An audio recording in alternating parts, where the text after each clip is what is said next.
90% of internet is hidden. 90% जो internet है वो छुपा हुआ है, वो आम लोग एक्सेस नहीं कर सकते हैं। नहीं आप गूगल में सर्च कर सकते हैं उसे, नहीं आप क्रोम में या फिर इंटरनेट एक्सप्लोरर में आप उसे आसानी से खोल सकते हैं, उसमें नहीं खोल सकते, यूज ही नहीं कर सकते हैं।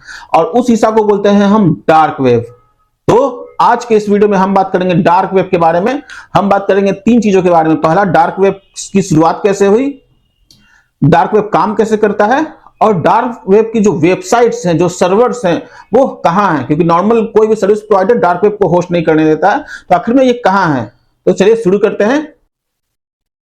तो सबसे पहले हम बात करते हैं कि डार्क वेब की शुरुआत कैसे हुई। तो सबसे पहले आपको बता दूं कि 90s के दशक में जब यूएस की, अमेरिका की जो CIA एजेंसी है, सीक्रेट एजेंसी है, और जो आर्मी की इंटेलिजेंस है, वो उनके लोग जो थे दुनिया के अलग अलग देश में रहा करते थे और उन्हें इंफॉर्मेशन भेजना होता था यूएस में। अब क्या है कि वो नॉर्मल इंटरनेट से अगर भेजते मैसेजेस या फिर अपना इंफॉर्मेशन भेजते तो खतरा था उसे कि स्निफ किया सकता है, उसे पकड़ा आता है डेटा पैकेट्स को और सारा राज उनका खुल जाता। तो उन्होंने क्या किया, डार्क वेब बनाया। 2002 में उन्होंने ये ओपन टू ऑल किया था, लेकिन उसके पहले क्या था कि वो लोग इंफॉर्मेशन शेयर किया करते थे डार्क वेब के ही थ्रू, ताकि उनका जो डेटा है वो इंक्रिप्टेड रहे, सिक्योर्ड रहे, और वो जानकारी जो जिसे देना चाहते हैं डायरेक्ट उनके तक पहुंचे और बीच में कोई भी उसे एक्सेस न कर सके। तो सबसे पहले उन्होंने इस प्रोजेक्ट को सबसे छुपा कर रखा था स्टार्टिंग में। बाद में जब उन्हें ऐसा लगने लगा कि अगर कोई भी एक कंट्री अपने इंटेलिजेंस के थ्रू डेटा पैकेट्स को स्निफ कर ले, स्कैन कर ले, और तो फिर क्या होगा, तो सारा का सारा इंफॉर्मेशन उनका एक बार में खुल जाएगा। तो उन्होंने क्या किया, इसे ओपन टू ऑल किया। 2002 में ओपन टू ऑल किया, और अब क्या था कि हर कोई इस्तेमाल कर सकता था। तो ये चाल चला था यूएस ने, इसलिए क्योंकि उन्हें ये लगने लगा था कि अब उनका डेटा पैकेट्स जो है वो कहीं ना कहीं किसी नोड पे खुल सकता है। नोड का मतलब होता है किसी सिस्टम पे खुल सकता है।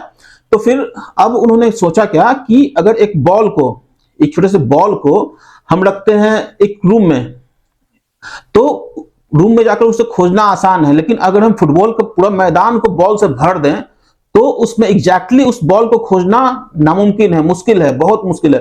तो उन्होंने क्या किया कि सब के लिए खोल दिया डार्क वेब को 2002 में, और उस प्रोजेक्ट का नाम उन्होंने रखा टॉर ओनियन ब्राउजर बोलते हैं, टॉर ओनियन राउटर ये भी बोलते हैं।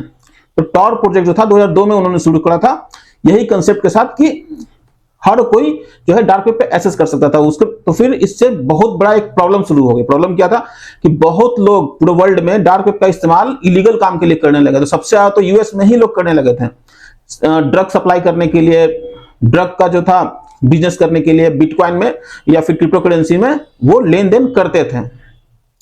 तो सबसे पहले यूएस ने क्या किया, एक सिक्योरिटी टीम तैयार किया इन लोगों को पकड़ने के लिए और इलीगल जो वर्क हो रहे थे उन्हें रोकने के लिए। तो उसमें बहुत ही फेमस एक कांड हुआ था, इसे बोलते हैं सिल्क रूट नाम की एक वेबसाइट चलाता था, एक हैकर था, इसका नाम था अल्ब्रिच। अल्ब्रिच जो था वो सिल्क रूट का दुनिया का एक बहुत बड़ा नेटवर्क उसने बना लिया था डार्क वेब पे ड्रग सप्लाई करने का। वो पकड़ा गया था यूएस में, एक कैफे में, एक लैपटॉप में ट्रांजेक्शन कर रहा था क्रिप्टो करेंसी का, तो वो पकड़ा गया था। तो सबसे पहले यूएस में ही सबसे बड़ा जो था डार्क वेब का मिसयूज किया गया था। बाद में पूरा वर्ल्ड ने इसका इस्तेमाल किया, हर कोई जो था इसे इस्तेमाल कर सकता है आज के डेट में। तो अब दूसरा बात करते हैं कि आखिर में क्या है डार्क वेब में ऐसा कि ये सीक्रेट रहता है, इसमें इंफॉर्मेशन जो है वो प्राइवेट होता है, इनक्रिप्टेड होता है। तो आपको बता दो कि जो नॉर्मल इंटरनेट होता है, नॉर्मल इंटरनेट काम कैसे करता है कि आप कोई फाइल डाउनलोड करते हैं या फिर फाइल जब ट्रांसफर करते हैं तो आपको पता होता है कि सिस्टम कहां से ये ओरिजिनेट हो रहा है पैकेट और कहां आ रहा है, मतलब सेंडर और रिसीवर के बारे में पूरा इंफॉर्मेशन होता है। और वो डेटा जो है वो इंक्रिप्टेड भी नहीं होता है, वो नॉर्मली एक्सेसिबल होता है। जब आप कोई फाइल डाउनलोड करते हैं या फिर मैसेज आता है तो इंक्रिप्टेड होता भी है, नहीं भी होता है, वो डिपेंड करता है। लेकिन डार्क वेब में क्या है, एक सिस्टम से दूसरे सिस्टम में डायरेक्टली ट्रांसफर डेटा नहीं होता है। सबसे पहले बता दूं कि डार्क वेब पर जो वेबसाइट्स होती हैं वो .com .in वगैरह नहीं होती, ये सब वहां नहीं चलता, वहां पे चलता .onion, जैसे कि ABCDXYZ .onion, ये वेबसाइट्स होती हैं डार्क वेब पर। तो फिर जब सेम कहानी होता है, जैसे कि डेटा पैकेट जो है हम लोग डार्क वेब पर जब शेयर करते हैं और डाउनलोड करते हैं तो वो एक सिस्टम से दूसरे सिस्टम में नहीं आती। वो क्या करती है, करीब करीब हजारों कंप्यूटर से घूमते हुए, इसे राउटिंग बोलते हैं, हजारों कंप्यूटर से घूमते हुए ढेर सारा आईपी एड्रेस का मास्क बना लेती है, लेयर बना लेती है, फिर जाकर वो रिसीवर तक पहुंचती है। तो इससे क्या है कि पैकेट आ कहां से रही है ये पता नहीं चलता, वो खोजना क्लोज टू इम्पॉसिबल है। यदि कोई आदमी मान लो कि गुड़गांव से दिल्ली गया, दिल्ली से गुड़गांव गया, तो ये पता है कि एक जगह से दूसरी जगह वो गया और अब बता सकते हैं। लेकिन अब वही आदमी 100 शहर में घूमते हुए, 100 जगह पे घूमते हुए फिर दूसरी जगह पे जाएगा, हजारों जगह पे घूमते हुए जाएगा, तो फिर उसे ये पता कर पाना कि एग्जैक्टली वो कहां से है ये मुश्किल है। लेकिन अब एक और चीज है, अब जो डेटा पैकेट्स डार्क वेब पे ट्रांसफर होती हैं वो एक सिस्टम से दूसरे सिस्टम में, फिर दूसरे सिस्टम में, तो बीच में जो सिस्टम्स होते हैं वो उस डेटा पैकेट को खोल नहीं सकते हैं क्योंकि वो इनक्रिप्टेड होती है। मान लो कि एक आदमी अलग अलग शहर में घूम रहा है मास्क लगाकर, उसे आप पहचान नहीं सकते। बस वैसे ही डेटा पैकेट्स जो डार्क वेब में होती है वो इनक्रिप्टेड होती है, उसे किसी नोड पे खोला नहीं जा सकता है, वो उसी नोड पे खुलेगा जिस नोड पे उसे पहुंचना है। क्योंकि जो डार्क वेब पर .onion वेबसाइट्स बनती हैं, उन वेबसाइट्स में जब वो बनाई जाती है तो 2 की होता है, एक होता है पब्लिक, एक होता है प्राइवेट की। तो पब्लिक क्या होता है? पब्लिक की होता है एड्रेस, जैसे कि मैंने बताया ABCDXYZ कुछ भी हो सकता है .onion, तो ये हो गया पब्लिक की।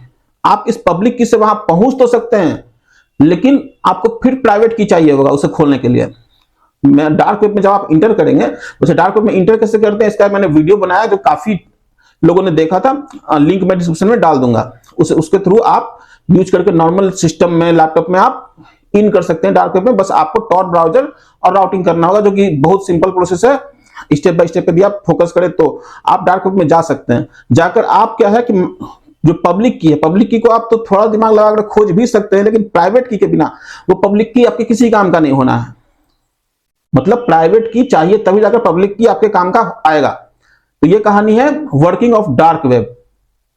अब तीसरा बात करते हैं कि ये सब जो फाइल्स होती हैं इतनी सारी, करीब 90% ऑफ इंटरनेट होस्टेड कहां होती है? इंटरनेट का 90% जो हिस्सा ये होस्टेड कहां पे है? क्योंकि कोई बहुत बड़ा सर्विस प्रोवाइडर तो है नहीं जो कि सर्विस प्रोवाइड करेगा कि आप डार्क वेब की वेबसाइट्स को होस्ट करें उसके सिस्टम पे।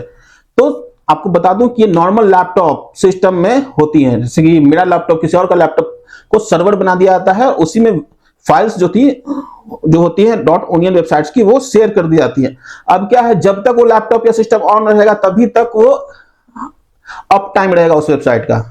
लैपटॉप या सिस्टम बंद हुआ, ऑफ टाइम, कहानी खत्म। तो वो सिस्टम आप किसी फोन में भी बना सकते हैं, लेकिन फोन में क्या है, ऑपरेटिंग सिस्टम को आपको चेंज करना पड़ेगा, लिनक्स डालना होगा, हटाकर एंड्रॉइड या फिर iOS है जिसको हटाकर आपको डालना पड़ेगा लिनक्स, और सर्वर बनाकर उसको होस्ट करना पड़ेगा। थोड़ा सा कॉम्प्लेक्स प्रोसेस है। तो ये आप किसी भी लैपटॉप को सर्वर बना सकते हैं। तो जो हैकर्स होते हैं डार्क वेब के, उनके सिस्टम में ही वो वेबसाइट होस्टेड रहता है नॉर्मली। लेकिन चूंकि कुछ बड़ी बड़ी वेबसाइट्स भी, बड़े बड़े सर्विस प्रोवाइडर हैं, माफिया है, गैंग है, वो लोग जो काम क्या करते हैं डार्क वेब का, कि ऐसा कंट्री चुनते हैं जिस कंट्री में जो इंटरनेट के लॉ है, नियम है, वो कमजोर है। जैसे कि नाइजीरिया हो गया, साउथ अफ्रीका हो गया, और भी कुछ अफ्रीकन कंट्रीज है जहां पर कि बहुत ज्यादा सर्वर्स जो है वो होस्ट किए गए, सेटअप किए गए हैं डार्क वेब के, नाइजीरिया में और साउथ अफ्रीका में। वैसे जैसे कि इंडिया हो गया, चाइना हो गया, यूएस हो गया, यहां पर आसानी से आप ये सर्वर्स नहीं डाल सकते, काफी ज्यादा एक्सपर्ट होते हैं। इंडिया की जो साइबर सिक्योरिटी टीम है वो वर्ल्ड की सबसे ज्यादा बेहतरीन साइबर सिक्योरिटी टीम है इंडिया की। इस तरह की कंट्रीज चुनते हैं जहां पर नियम कानून जो है उतना हेवी नहीं होता। डार्क वेब, ये इंटरनेट के जो सर्वर्स होते हैं उसके लॉज है वो कमजोर होते हैं, जैसे कि साउथ अफ्रीका और नाइजीरिया वगैरह में। हमने कवर किया कि डार्क वेब की शुरुआत कैसे हुई, काम कैसे करता है, इसके सर्वर्स कहां होते हैं। नॉर्मल लैपटॉप्स में होते हैं, और जो बड़ा जो सर्वर है वो लोग सेटअप जो है वो होता है आपको साउथ अफ्रीका या फिर नाइजीरिया वगैरह जैसे कंट्रीज में, और कुछ और भी अफ्रीकन कंट्रीज है। तो मेरे ख्याल से आपको पसंद आया होगा ये वीडियो। यदि आपको वीडियो इन्फॉर्मेटिव लगा तो लाइक करें, सब्सक्राइब करें और शेयर करें। मिलते हैं नेक्स्ट वीडियो में।